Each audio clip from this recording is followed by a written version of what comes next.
Welcome back to the San Diego Opera Podcast. I'm Nick Ravelis, your host. I'm honored to have today Andrea Catan, the widow of the composer Daniel Catan, who wrote, of course, Florencia and El Amazonas. Welcome, Andrea. Hello. It's good to have you with Thank us. you for having me. Well, thank you so much for being here and spending time with the company and I know, it's and been very exciting. spending time with us here. It's Yeah. terrific. Yeah.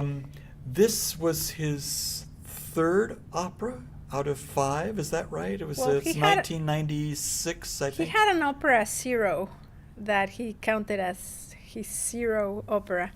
And then number 1 was premiered here, Right, the daughter La of hija de Rappaccini. Rappaccini. Mhm. And this is number 2, and he wrote this opera, and the librettist is Marcela Fuentes Verain. Right. And this opera premiered in Houston, the Houston Grand Opera. Yeah, so it was a co-production between Houston, Los Angeles, Seattle, and at the beginning of the co-production it was also included Mexico and Colombia, but it okay. was never done in Mexico nor Colombia.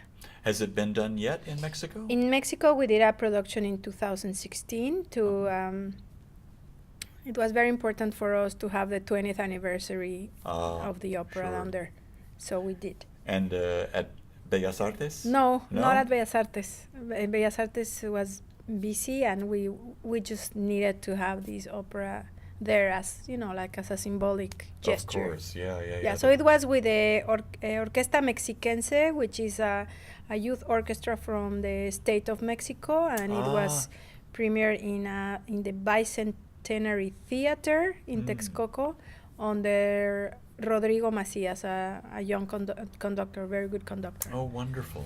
Yeah. Well, this opera has had what we say in the theater business, legs. It's been Yes. it's been going everywhere. It's I been doing know. so well, which must feel wonderful for you. Yeah, it is. It's like the American companies almost paying tribute to Daniel, I feel. But the story is very compelling, and the music is incredible. So Oh, it's there's beautiful. like a lot of love every time we go to these companies. So I'm it's sure. it's very nice. Yes. What, and this is a difficult question, but Just pop it. what, I know. Say it. What was he looking for in writing this in writing this particular opera? I know he was very interested in literature and loved the works of Gabriel Garcia Marquez, but beyond that, what was he trying to achieve or to say with So Florencia? I think, if you take into account La hija de Rappaccini, that happens in a garden, and then, it was like, okay, now have a bigger garden. The Amazon. That's The a bigger Amazon. I think that was one of the things. The other thing is that I think for Daniel it was very important to put the great works of literature in the theater, in the opera companies, in the opera. Well, and this has always been a great tradition in opera. Yes. So, and he always chooses writers that either had the Nobel Prize, or in this case, a pupil of Garcia Marquez, Marcela Fuentes Verain, worked with Daniel. They worked together, and they did this story and this opera. That Daniel came up with this, I think, a combination between European and all the Latin rhythms. Also, that was like, also you see his trajectory, like in Florencia, he starts including a lot of Latin rhythms. By Sal Si Puedes is just, which is the next opera, is just Caribbean music. Yeah.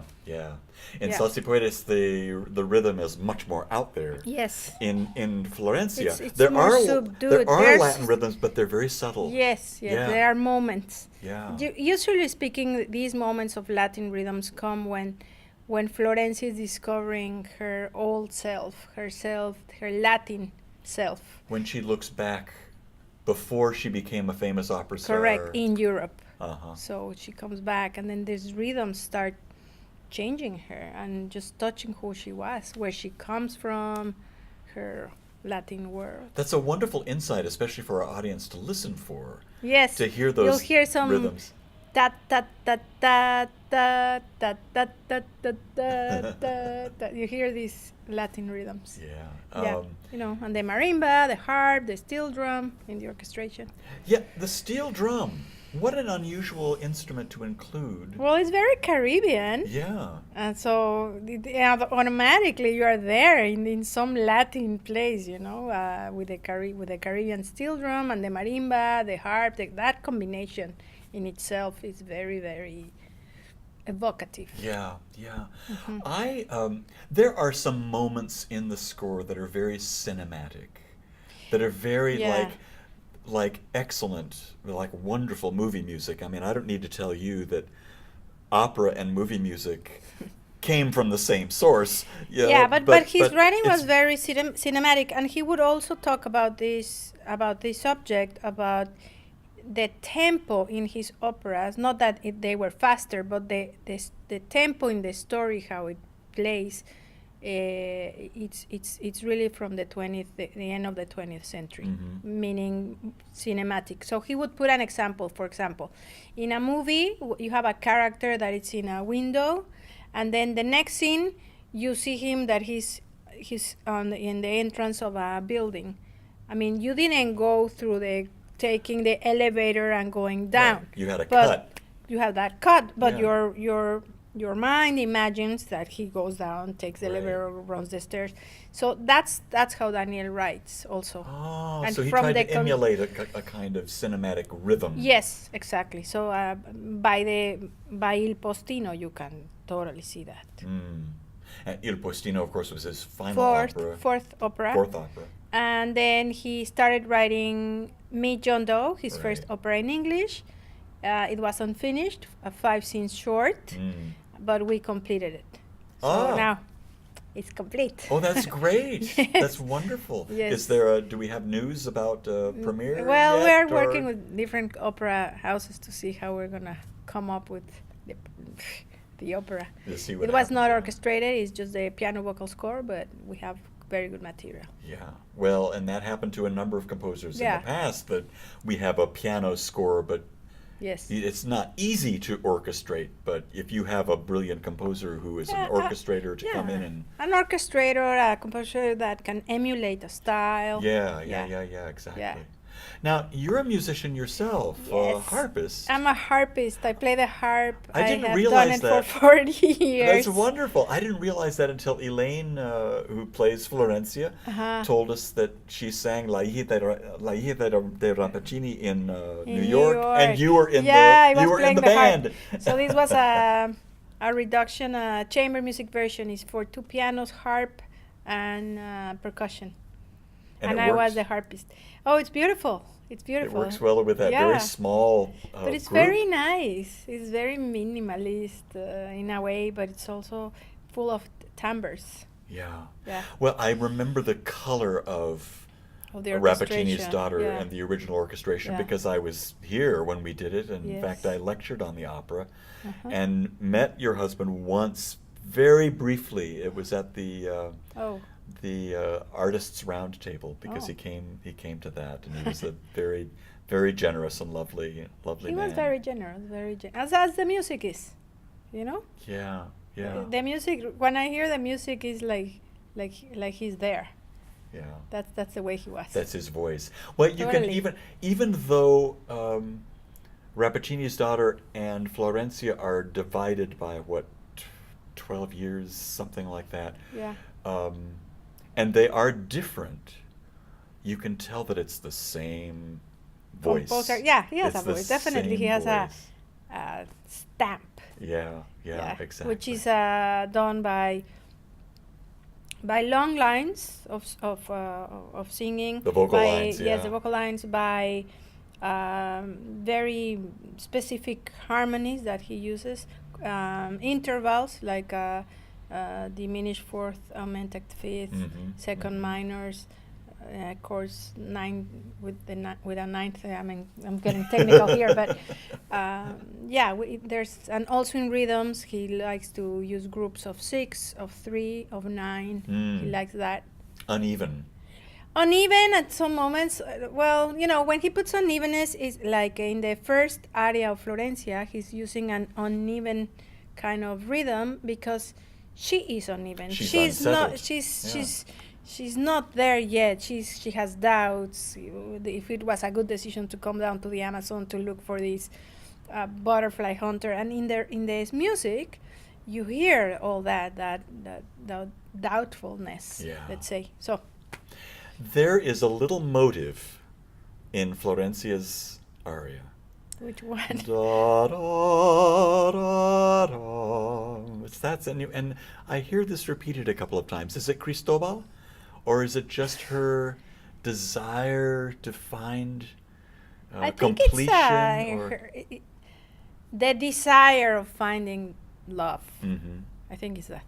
It seems to me it's almost like a typical Italianate vocal line because it goes up and then it falls. And so, at least because I spend so much time with Italian opera, I heard it immediately. I thought, it's so beautiful. It just kind of opens her up. He had so many influences. I mean, Puccini, like everybody says, but I think nobody has really noticed the Verdian of the influence of Verdi in Daniel's music, apart from from Debussy, Strauss, Alban Berg, Mozart, but there's this influence in Verdi, which is you will always listen in his music that the voice is like floating, and then the orchestra, he instead of being very dense, he takes away many instruments, so it's very, very, how do you say, thin. Yeah. And then the voice is floating, and that's direct influence from Verdi. It is, absolutely. And it's there, and it's present all the time. People tend to say that he has a lot of Puccinian influence because of these long lines and melodies. But really, if you look at it like with a magnifying glass, you see Verdi there.